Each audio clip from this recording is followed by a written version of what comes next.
बच्चों आज अपन स्टार्ट करने जा रहे हैं अपना नया टॉपिक एप्लीकेशन ऑफ डेरिवेटिव।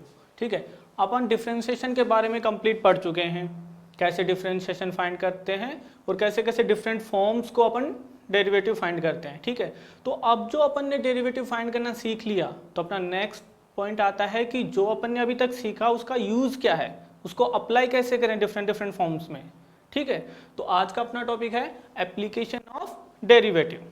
इसमें बेसिकली अपने सिलेबस में बेसिकली 5 एप्लीकेशंस हैं। ठीक है, पहला है rate of change of quantities. ठीक है, जो बेसिकली आज अपन पढ़ने जा रहे हैं। ठीक है, तो बेसिकली अपने पास में यहाँ पे 5 एप्लीकेशन है, जिनमें से फर्स्ट एप्लीकेशन है rate of change of quantities.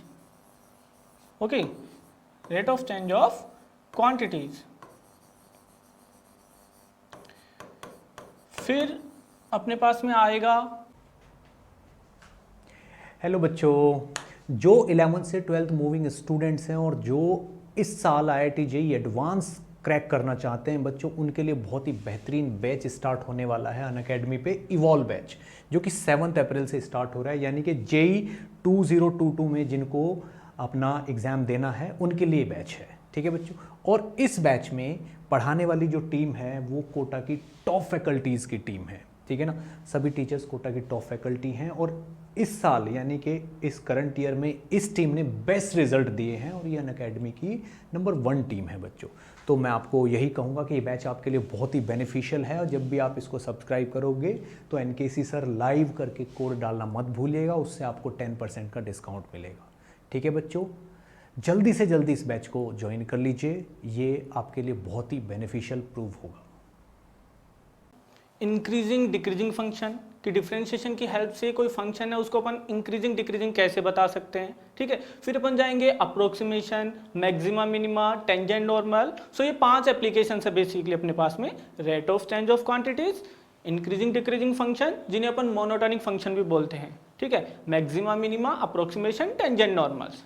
सो इनमें से फर्स्ट आज अपन पढ़ने जा रहे हैं कि एप्लीकेशन पार्ट में फर्स्ट एप्लीकेशन क्या है।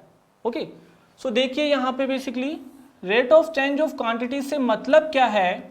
अगर मैं सिंपली आपसे पूछूं कि अपन डिफरेंशिएशन को कैसे लिखते हैं, कैसे डिनोट करते हैं, तो आप बोलोगे कि अगर अपने पास में कोई फंक्शन है y = f(x) और अगर अपन को इसका डेरिवेटिव फाइंड करना हो तो अपन लिखते हैं dy/dx।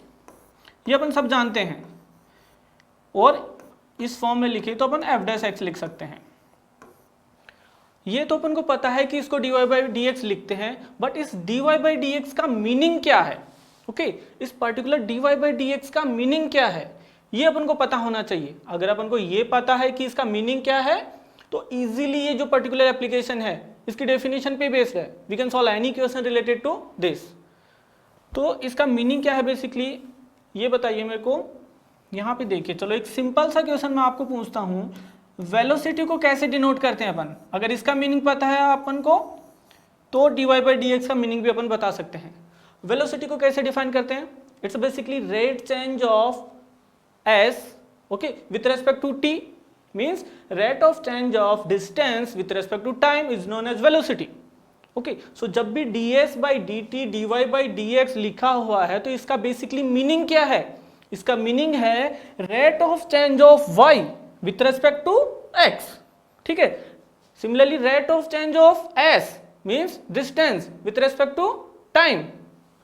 तो जब भी dy/dx अपने पास में कहीं लिखा हुआ है तो इनडायरेक्टली ये रेट ऑफ चेंज बताएगा, one variable with respect to another variable. Okay, rate of change of y with respect to x। और यही अपना टॉपिक है कि rate of change of quantities means एक क्वांटिटी दूसरी क्वांटिटी में कैसे चेंज होगी, उसकी रेट पर्टिकुलर क्या होगी। अब यहाँ पे ध्यान रखना, रेट से हमेशा अपना ये मतलब नहीं है कि अपन उसको टाइम के रेस्पेक्ट में ही फाइंड करेंगे, रेट में भी डिफरेंट वेरिएबल के रेस्पेक्ट में भी फाइंड की जा सकती है। ठीक है, तो यहाँ कंफ्यूज मत होना, ds/dt similarly dy/dx are the rate change of y with respect to x। अब यहाँ पे देखिए, कई बार वो अपन को क्वेश्चन में पूछेगा कि इस पर्टिकुलर रेट ऑफ चेंज निकालो पर्टिकुलर x = सम वैल्यूज। मैं क्या बोल रहा हूं कि find rate of change of y with respect to x at x equal to some value, at x equal to let's say x1, rate of change of y with respect to x at some values of x. So हम पहले dy by dx find करेंगे, ठीक है, और उसके बाद में x की वैल्यू सब्स्टिट्यूट कर देंगे उस वाट एवर एक्सप्रेशन विल गेट, ठीक है, तो ये ध्यान रखना, ठीक है। अगर मैं आपसे बोलूं कि अपने पास में दो वेरिएबल हो, दो वेरिएबल से मतलब अपना जो x है वो किसी दूसरे वेरिएबल पे डिपेंड हो, means let's say x is the function of t, okay, and y that is also function of t. x और y दो वेरिएबल हैं, लेकिन ये वेरिएबल किसी थर्ड वेरिएबल पे डिपेंडेंट हैं, तो अपन dy by dx कैसे फाइंड करेंगे? चेन रूल याद करो, dy by dx कैसे फाइंड करते हैं? क्या इस dy by dx को मैं लिख सकता हूं dy by dt multiplied by dt by dx? इसमें कोई डाउट? ठीक है, मैं क्या बोल रहा हूं कि अगर x और y किसी थर्ड वेरिएबल के फंक्शन हैं तो dy by dx को अपन चैन रूल से ऐसे फाइंड कर सकते हैं, dy by dt into dt by dx, ये बेसिकली dy by dx से लिखा हुआ है, ठीक है। तो जो भी y फंक्शन है और x फंक्शन है उसको डिफरेंशिएट करेंगे विथ रेस्पेक्ट टू t और यहाँ पे वैल्यू सब्स्टिट्यूट कर देंगे, will get dy by dx। अगर इसी में पूछे कि at particular value of t particular value of x, will substitute that value also, is it okay? So basically जब भी rate of change of quantities का बात करेगा अपन को फाइंड करना है derivative of that given function with respect to either time, और if they are asking some another variable will find with respect to that variable, is it okay? अब देखिए यहां पे कुछ टर्म और यूज करेगा वो बार बार, आपको मीनिंग पता होना चाहिए। फर्स्ट है मार्जिनल कॉस्ट, कुछ क्वेश्चन में वो यूज करेगा ये टर्म कि मार्जिनल कॉस्ट क्या होती है, मार्जिनल रेवेन्यू क्या होता है। अपने सिलेबस में बेसिकली ये दो ही है, मार्जिनल कॉस्ट और मार्जिनल रेवेन्यू। सो मार्जिनल कॉस्ट का मतलब क्या है, अगर अपने किसी भी यूनिट्स को प्रोड्यूस कर रहे हैं, ओके, किन्हीं फैक्ट्रीज में, तो अगर टोटल कॉस्ट, अपना जो टोटल कॉस्ट है वो फंक्शन है x का, और x क्या है यहाँ पे, जो भी units, number of units we are producing, that is the x। So अगर टोटल कॉस्ट फंक्शन है x का, तो मार्जिनल कॉस्ट कैसे फाइंड करेंगे? मार्जिनल कॉस्ट होगी basically d by dx of that total cost, okay. So जब भी total cost given हो और अपन से मार्जिनल कॉस्ट पूछ रहा हो, will find dy by dx of the total cost. और फिर कई बार ये बोलेगा कि at particular that number of units, means x की वैल्यूज गिवन होगी, will substitute that x after differentiation. Similarly अगर मार्जिनल रेवेन्यू की बात कर रहा है क्वेश्चन में और टोटल रेवेन्यू गिवन है, लेट सपोज जो टोटल रेवेन्यू है वो अपना फंक्शन है x का, total revenue let that is the function of x and we have to find marginal revenue. So same thing, marginal revenue also will be d by dx of the total revenue, and x की value they will give, will substitute that value also here, ठीक है। तो ये दो term याद रखना, marginal cost से मतलब क्या है, मार्जिनल रेवेन्यू से मतलब क्या है। यहाँ से रिलेटेड क्वेश्चन बोर्ड में पूछा है आपके, ओके, सीबीएसई बोर्ड में 1 मार्क्स का क्वेश्चन सीधा, तो अगर आपको ये नहीं पता तो फिर वहाँ कुछ नहीं हो पाएगा, ठीक है। तो बेसिकली रेट ऑफ चेंज से रिलेटेड अपने पास थियोरेटिकल पार्ट यही है। अब अपन चलते हैं न्यूमेरिकल पे कि इससे रिलेटेड क्वेश्चन कैसे आते हैं आपके बोर्ड में, आपके एनसीईआरटी में कैसे कैसे क्वेश्चन पूछे जाते हैं, ठीक है। तो देखिए पहला क्वेश्चन, पढ़िए क्वेश्चन को। Basically a stone is dropped into a quiet lake and waves moves in a circles at the speed of 5 centimetre per second, ठीक है। At the instant when the radius of the circular wave is 8 centimeter, how fast is the enclosed area increasing? Basically क्या बोल रहा है question में, देखिएगा इधर, okay, water में अपन स्टोन फेंक रहे हैं एक तरह से, तो जब भी स्टोन फेंकेंगे तो जो वेव्स बनेंगी वो कुछ सर्कुलर वेव्स चलेंगी, ओके। इस चीज में ध्यान रखना, यहाँ पे तो अपन ने क्वेश्चन में बोल दिया कि सर्कुलर वेव्स हैं, कई बार क्वेश्चन में ना ये बोलेगा नहीं, तो यहाँ पे जब वाटर से रिलेटेड ये वेव्स बनेंगी तो वो सर्कुलर वेव्स ही बनेंगे, ठीक है। तो यहाँ पे सर्कुलर वेव्स बनेंगी तो सर्कल से रिलेटेड अपने पास में रेडियस है, ये रेडियस धीरे धीरे धीरे धीरे बढ़ती जाएगी, वे जैसे जैसे सर्कल्स बढ़ेंगे रेडियस बढ़ती जाएगी। तो ये बोल रहा है, ठीक है, eight the speed of 5 centimetre per second, जो ये रेडियस इंक्रीज हो रही है, अगर सर्कल्स बढ़ रहे हैं मीन्स इनडायरेक्टली रेडियस बढ़ रही है, तो ये रेडियस जो बढ़ रही है उसकी स्पीड गिवन है। इनडायरेक्टली गिवन क्या है अपन को, rate of change of radius with respect to time, means dr/dt given है और उसकी वैल्यू क्या है 5 सेंटीमीटर पर सेकेंड।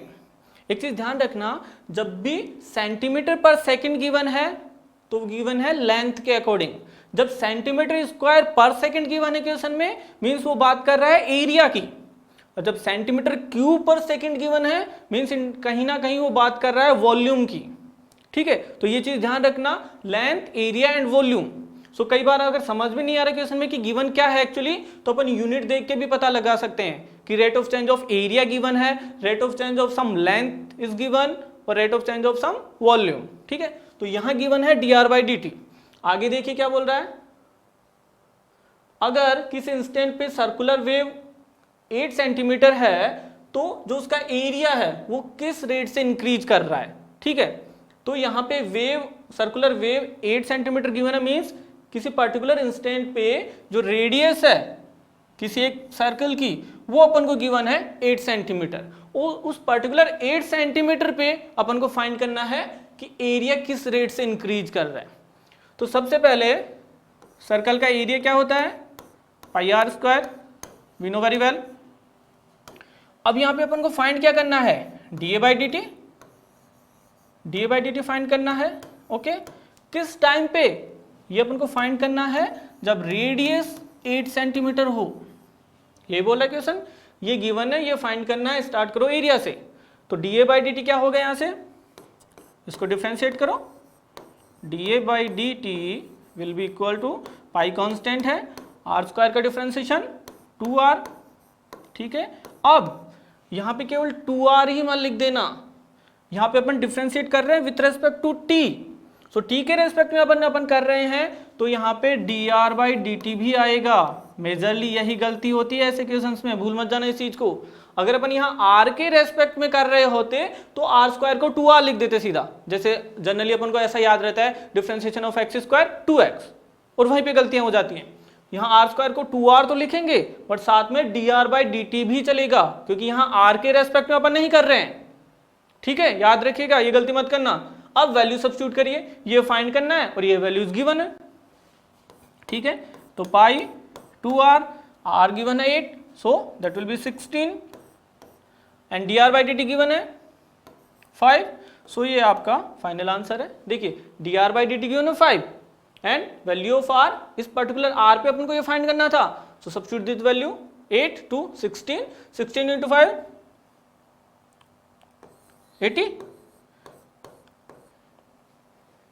80।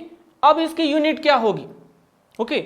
यहां पे rate of change of area की बात कर रहा है, तो एरिया को कैसे रिप्रेजेंट करते हैं, सेंटीमीटर स्क्वायर, और रेट किसके रेस्पेक्ट में फाइंड कर रहे हैं, टाइम, और जो कि सेकंड गिवन था, देखिए सेंटीमीटर पर सेकंड, सो आंसर आ गया 80 पाई सेंटीमीटर स्क्वायर पर सेकंड, ओके। यहां तक कोई दिक्कत, चलो फर्दर नेक्स्ट क्वेश्चन पे अपन चलते हैं।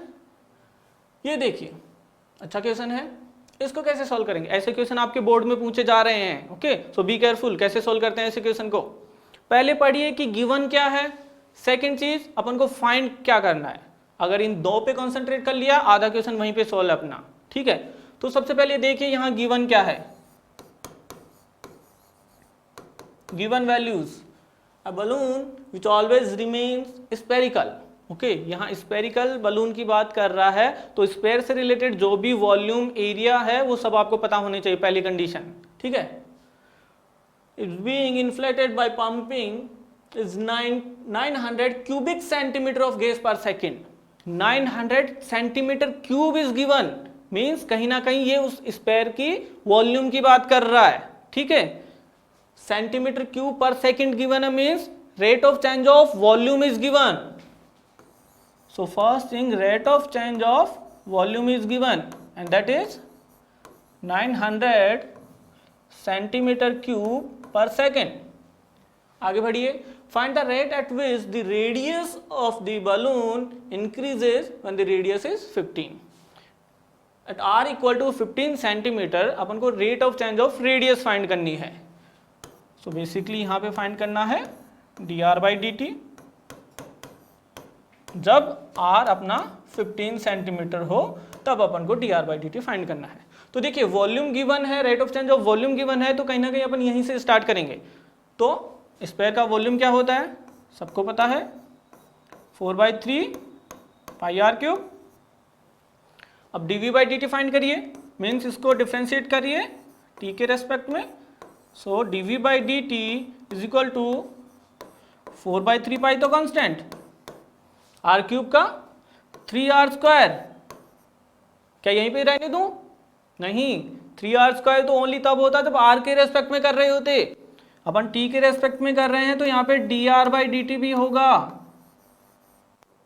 बस अब वैल्यू सब्स्टिट्यूट करिए जो जो गिवन है. तो dv/dt गिवन है 900, ठीक है, 3 से 3 कैंसिल आउट कर सकते हैं तो ये बचा 4 पाई r², r गिवन है 15, सो 15 स्क्वायर 225 इंटू dr/dt. अपन को फाइंड क्या करना है dr/dt. तो ये सारी वैल्यूज डिनोमिनेटर में अपन को आंसर मिल जाएगा. कैलकुलेशन है, थोड़ा कैलकुलेशन स्ट्रॉन्ग करिए अपना. dr/dt देखिए 900 बाई ये आ जाएगा 4 पाई इंटू 225, ठीक है. ये वैल्यूज डिनोमिनेटर में कैंसिल आउट करिए, ये 4 टाइम जाएगा और ये 4 से 4. सो dr/dt इक्वल टू 1/पाई. ओके, 1/पाई. अब यूनिट क्या होगी, dr/dt फाइंड कर रहे हैं तो लेंथ है सेंटीमीटर में ही होगी, सेंटीमीटर पर सेकेंड. ठीक है, यहां तक कोई दिक्कत? तो ऐसे वाले क्वेश्चंस आपके बोर्ड में पूछे जा रहे हैं. आपको केवल 2 चीजों पे कंसंट्रेट करना है, गिवन क्या है, फाइंड क्या करना है. अगर ये पकड़ में आ गई तो आधा क्वेश्चन वहीं पे सोल्व है, कैलकुलेशन बची है वो आपको करनी है. ठीक है.